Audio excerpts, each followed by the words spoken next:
నమస్కారం ఘంటారావానికి స్వాగతం. ముందుగా ప్రధాన అంశాలు. మదనపల్లె సబ్ కలెక్టరేట్లో మంటలు అగ్ని ప్రమాదం కాదన్న డీజీపీ. ఘటనా స్థలం సమీపంలో అగ్గిపుల్లలు కనిపించడంపై అనుమానాలు. భూ రికార్డులు ఉన్న గదిలోనే అగ్నికీలలు. 25 అంశాలకు సంబంధించిన దస్త్రాలు తగలబడ్డాయన్న కలెక్టర్.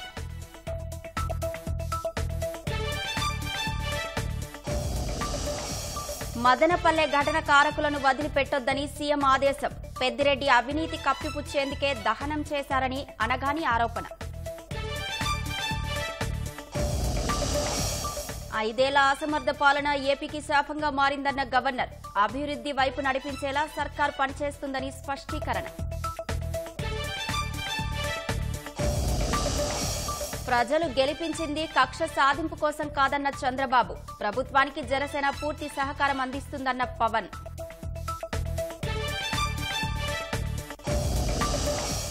గోదావరి వరద పోటుతో ముంపులోనే చాలా గ్రామాలు. పునరావాస కేంద్రాలకు తరలిస్తున్న అధికారులు.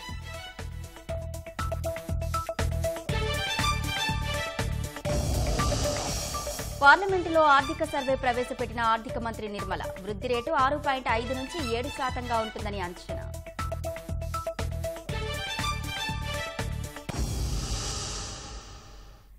మదనపల్లె సబ్ కలెక్టర్ కార్యాలయంలో మంటలు చెలరేగిన ఘటనపై అనేక అనుమానాలున్నాయని డీజీపీ ద్వారకా తిరుమలరావు అన్నారు. కలెక్టర్ సహా ఇతర అధికారులతో కలిసి ఆయన సబ్ కలెక్టర్ కార్యాలయాన్ని పరిశీలించారు. అనంతరం మాట్లాడిన ఆయన ఇది ప్రమాదంలా అనిపించడం లేదని, ఇది ఎవరో కావాలని చేసిన పనిలా ఉందని అనుమానం వ్యక్తం చేశారు. 10 బృందాలతో ప్రత్యేక దర్యాప్తు చేపట్టామని తెలిపారు. నిషిద్ధ జాబితాలోని ఉన్న భూములు, చుక్కల భూములు సహా వివాదాల్లో ఉన్న భూములకు సంబంధించిన దస్త్రాలు ఘటనలో దగ్ధమయ్యాయని అన్నమయ్య జిల్లా కలెక్టర్ వెల్లడించారు. రాత్రి తెలిసినప్పటికీ ఇమ్మీడియట్గా కలెక్టర్ గారికి చెప్పకపోవడం, తర్వాత రాత్రి 2 గంటలకు ఇన్స్పెక్టర్ సీన్కి వచ్చి చూసి వాళ్ళ డిఎస్పీకి కానీ ఎస్పీకి కానీ చెప్పకపోవడం, ఇవి కూడా అనుమానాలు తావిస్తూ ఉంటాయి. నిన్న ఆదివారం నాడు ఎవరి పర్మిషన్తో వాళ్ళు రాత్రి 10:30 వరకు కొద్దిమంది పనిచేశారు ఇక్కడ.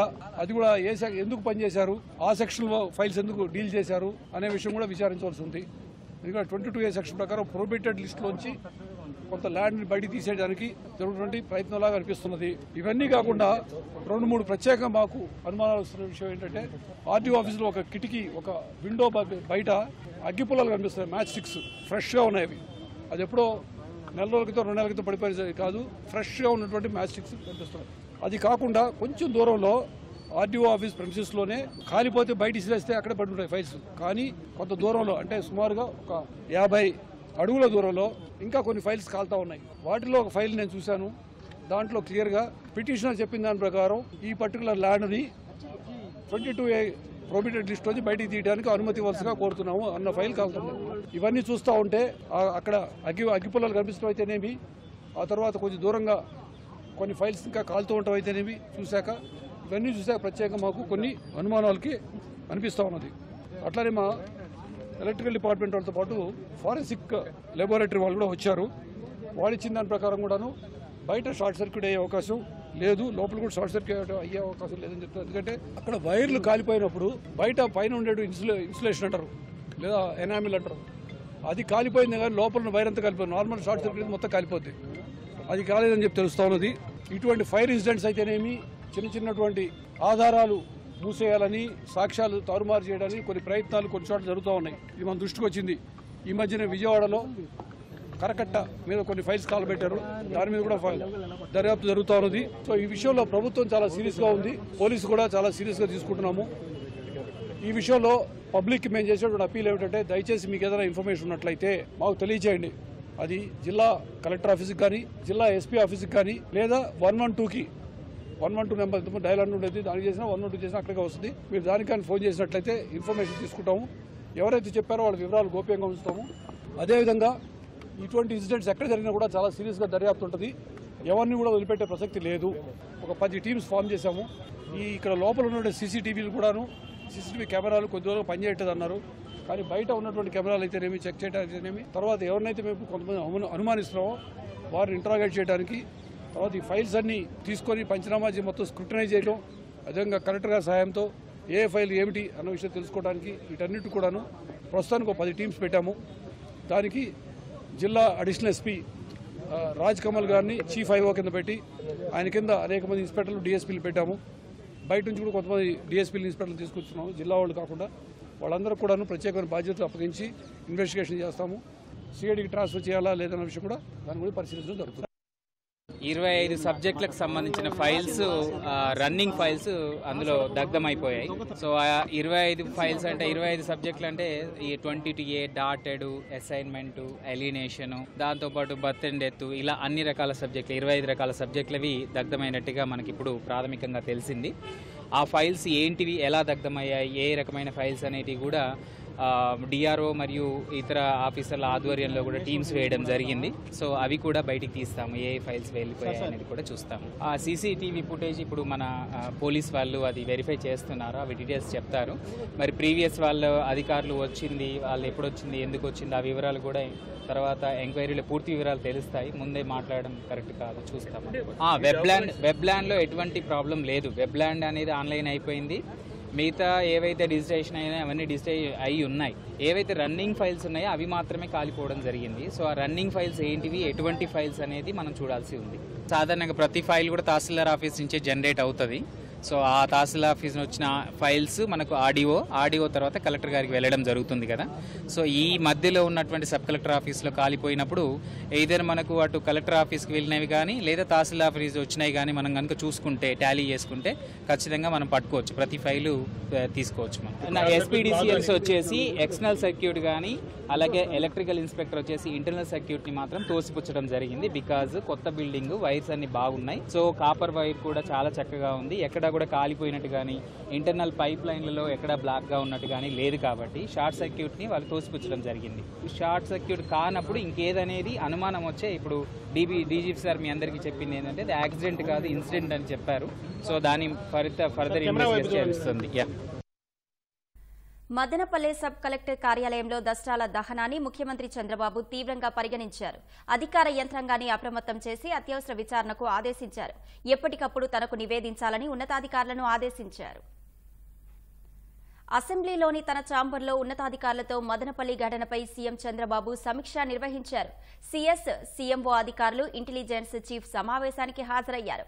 అసైన్డ్ 22A కోర్టు కేసుల ఫైల్స్, భూముల రీసర్వే ఫైల్స్ దగ్ధమైనట్లు అధికారులు సీఎంకు వివరించారు. ఘటనపై జిల్లా కలెక్టర్తో సీఎం ఫోన్లో మాట్లాడారు. ఘటనపై జిల్లా అధికారులు సత్వర స్పందన లేకపోవడంపై ఆరా తీశారు. గౌతమ్ అనే ఉద్యోగి ఆదివారం రాత్రి 10:30 గంటల వరకు కార్యాలయంలో ఉన్నందున ఆదివారం ఒక ప్రభుత్వ ఉద్యోగి ఆ సమయం వరకు ఉండడానికి కారణాలు తెలుసుకోవాలని సీఎం ఆదేశించారు. అతను ఎందుకు వెళ్లాడు, ఏ పని కోసం వెళ్లాడని వివరాలు అడిగారు. ఘటన సమయంలో విధుల్లో వీఆర్ఏ ఉన్నాడని అధికారులు వివరించారు. ఘటనా ప్రాంతానికి పోలీసు జాగిలాలు వెళ్లాయా, ఉదయం నుంచి ఏం విచారణ చేశారని ఆరా తీశారు. ఫోరెన్సిక్ ఆధారాల సేకరణ, ఇతర ఆధారాల సేకరణ విషయంలో జాప్యంపై ముఖ్యమంత్రి ప్రశ్నించారు. సీసీ కెమెరాల ఫుటేజ్ వెంటనే హ్యాండ్ ఓవర్ చేసుకోవాలని ఆదేశించారు. సెల్ ఫోన్ సిగ్నల్ ఆధారంగా ఆ ప్రాంతంలో ఆ సమయంలో సంచరించిన వ్యక్తుల వివరాలు, వారి కాల్ డేటా సేకరించాలన్నారు. నేరాలు చేసి సాక్ష్యాలు చెరిపివేయడంలో ఆరితేరిన వ్యక్తులు మొన్నటి వరకు అధికారంలో ఉన్నారని సీఎం అన్నారు. గతంలో సాక్ష్యాలు మాయం చేసిన ఘటనలు అధికారులు మర్చిపోకూడదని, ఆ కోణంలో లోతుగా దర్యాప్తు జరపాలని సీఎం ఆదేశించారు.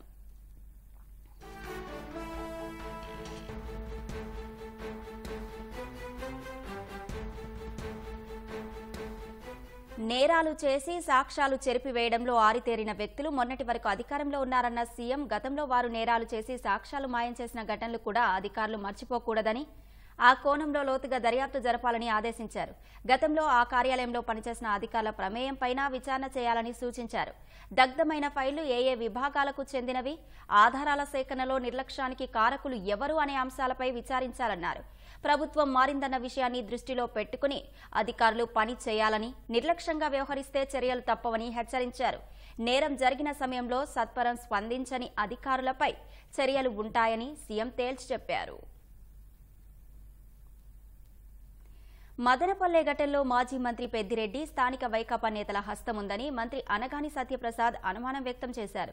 పెద్దిరెడ్డికి సంబంధించి 1000 కోట్ల రూపాయల అవినీతి వెలుగులోకి వచ్చాకే ఫైళ్లు దగ్ధం చేశారని చెప్పారు. ఈ ఘటనలో ఎవరి పాత్ర ఉన్నా ఉపేక్షించేది లేదని, నిందితులపై చర్యలు తీసుకుంటామని తేల్చి చెప్పారు.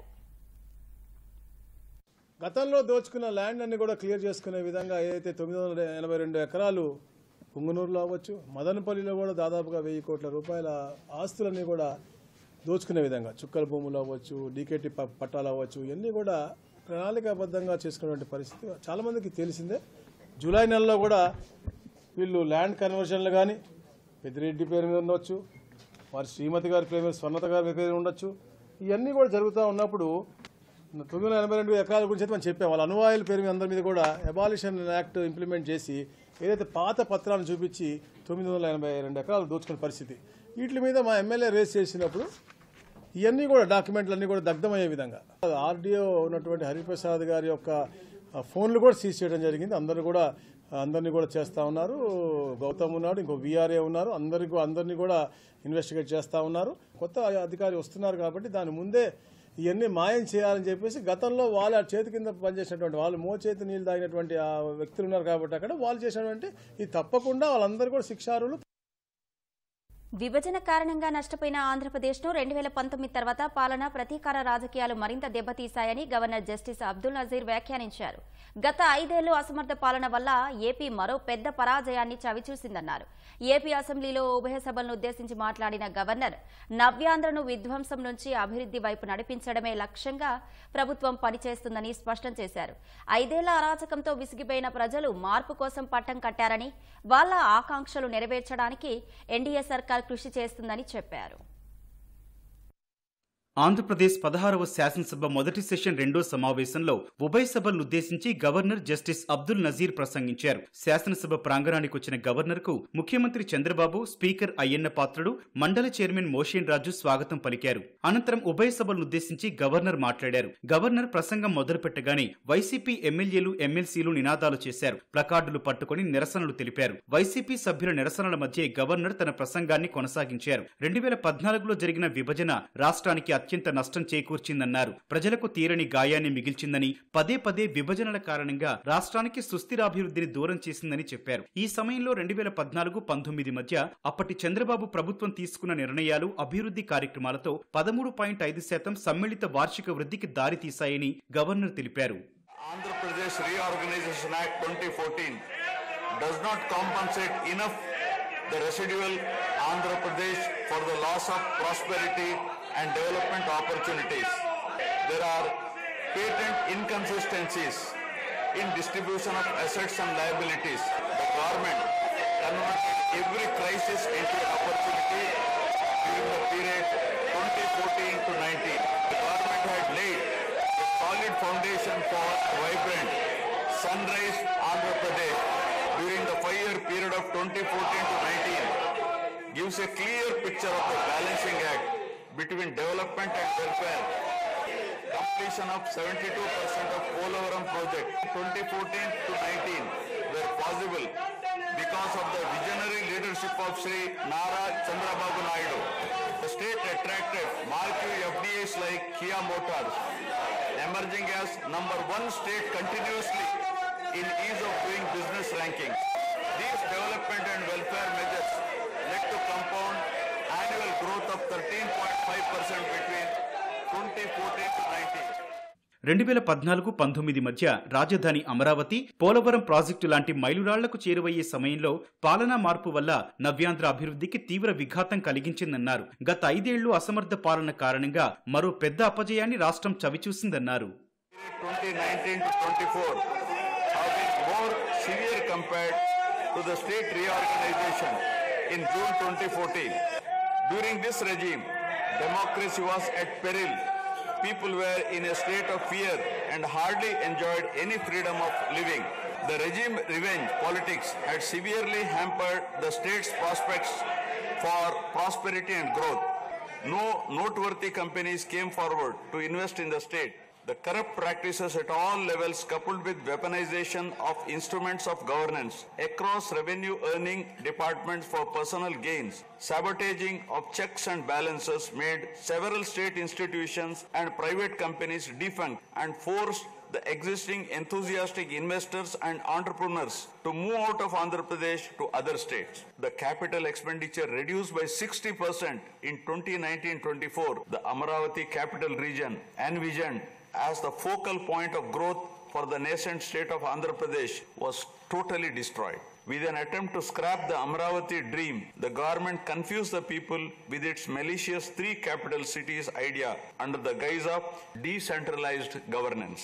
During the period 2019-24, no irrigation project, no industries, no infrastructure relating to roads, buildings, hospitals, drinking water was taken up. Cancellation of MOUs in energy sector and other infrastructure projects further demonstrated the negative attitude of the government. Such disastrous decisions, unmindful of consequences, have led to unrest amongst the youth.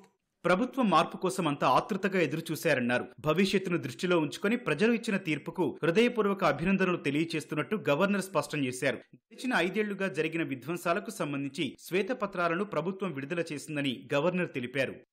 వైసీపీపై కక్ష సాధించాలంటే 53 రోజులు అక్రమంగా జైల్లో ఉన్న తానే ముందుండాలని CM Chandrababu చెప్పారు. కానీ ప్రజలు గెలిపించింది ప్రతీకార రాజకీయాల కోసం కాదని గుర్తుపెట్టుకోవాలన్నారు. అసెంబ్లీ కమిటీ హాల్లో కూటమి నేతలతో చంద్రబాబు సమావేశం నిర్వహించారు. భేటీలో ఇసుక, శాంతి భద్రతలపై ప్రధానంగా చర్చించారు.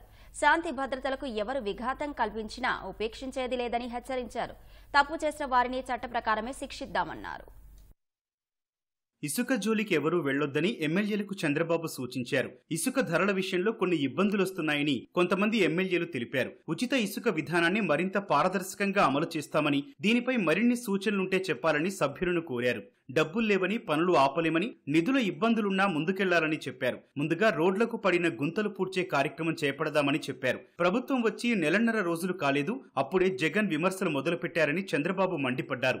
జగన్ సహజ ధోరణి వీడలేదని విమర్శించారు. సమావేశంలో జగన్ ఆందోళన అంశంపై ప్రస్తావించారు. అసెంబ్లీలో జగన్, వైసీపీ తీరును కూటమి సభ్యులు తప్పుపట్టారు. గవర్నర్ ప్రసంగాన్ని అడ్డుకోవడం సరైన పనేనా అని ప్రశ్నించారు. తప్పులు చేయడం, పక్కవారిపై నెట్టేయడం జగన్ కలవాటని చంద్రబాబు దుయ్యబట్టారు. వివేక హత్య విషయంలో ఇతరులపైకి నెప్పనెట్టే ప్రయత్నం చేశారని ఆరోపించారు. వినుకొండలోనూ ఇదే జరుగుతోందన్నారు. గతంలో ప్రభుత్వ వ్యవస్థలు పనిచేయడం మానేశాయనడానికి మదనపల్లె ఘటనే నిదర్శనమన్నారు. అర్ధరాత్రి ప్రమాదం జరిగితే మర్నాడు వరకు జిల్లా రెవెన్యూ, పోలీసు యంత్రాంగం సరిగా స్పందించలేదని విమర్శించారు.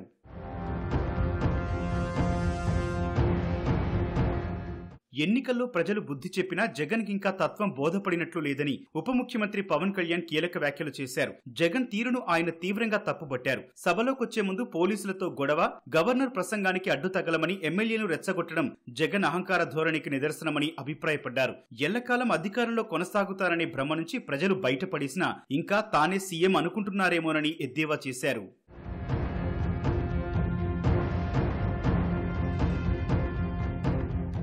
మిత్రపక్షాల మధ్య విభేదాలను జగన్ కోరుకుంటున్నారని, ఆ అవకాశం ఇవ్వొద్దని కూటమి నేతలు అభిప్రాయపడ్డారు. రాష్ట్ర స్థాయితో పాటు క్షేత్రస్థాయిలోనూ 3 పార్టీల శ్రేణులు సమన్వయంతో వెళ్లాలని మంత్రి నాదెండ్ల మనోహర్ తెలిపారు. పార్టీల మధ్య సమన్వయం కోసం ఓ వ్యవస్థ ఏర్పాటు చేసుకోవాలన్నారు. పార్టీల మధ్య సమన్వయ కమిటీల అవసరం ఉందని సీఎం చంద్రబాబు కూడా తెలిపారు. నామినేటెడ్ పోస్టుల విషయంలోనూ 3 పార్టీల మధ్య సమన్వయం ఉండాలని సీఎం స్పష్టం చేశారు. నామినేటెడ్ పోస్టులకు ప్రతిపాదనలు పంపేటప్పుడు జాగ్రత్తలు తీసుకోవాలని సీఎం సూచించారు. సొంత పార్టీ కార్యకర్తల పేర్లతో పాటు గెలుపునకు సహకరించిన మిత్రపక్ష నేతల పేర్లను సిఫార్సు చేయాలని చంద్రబాబు సూచించారు. చంద్రబాబు తీసుకునే ప్రతి నిర్ణయానికి తనతో పాటు జనసేన ఎమ్మెల్యేలు మద్దతిస్తారని ఉప ముఖ్యమంత్రి పవన్ కళ్యాణ్ స్పష్టం చేశారు.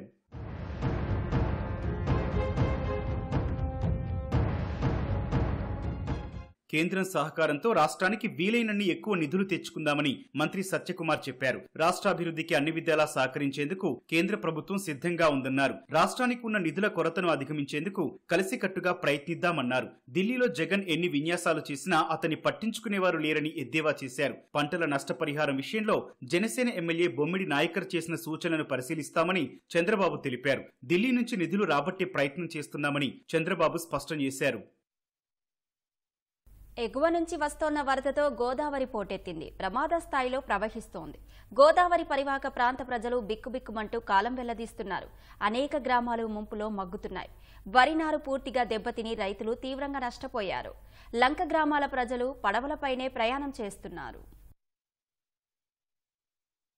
పోలవరం ప్రాజెక్టులోకి వరద నీరు భారీగా వచ్చి చేరుతోంది. ప్రాజెక్టు స్పిల్వే వద్ద 32 మీటర్లకు పైగా నీటి మట్టం నమోదైంది. ఎగువ దిగువ కాఫర్ డ్యాంల మధ్య వరద నీరు వచ్చి చేరింది. పోలవరం ప్రాజెక్టులో నీటి మట్టం పెరుగుతున్న కొద్దీ ముంపు గ్రామాల ప్రజలు బిక్కుబిక్కుమంటున్నారు. ఏలూరు జిల్లా వేలేరుపాడు మండలంలోని ముంపు గ్రామాల్లో కలెక్టర్ వెట్రి సెల్వి, ఎస్పీ ప్రశాంత్ కిషోర్ పర్యటించారు. చాకరపల్లి గ్రామానికి వెళ్లిన కలెక్టర్ పునరావాస కేంద్రాలకు వెళ్లాలని ప్రజలకు విజ్ఞప్తి చేశారు.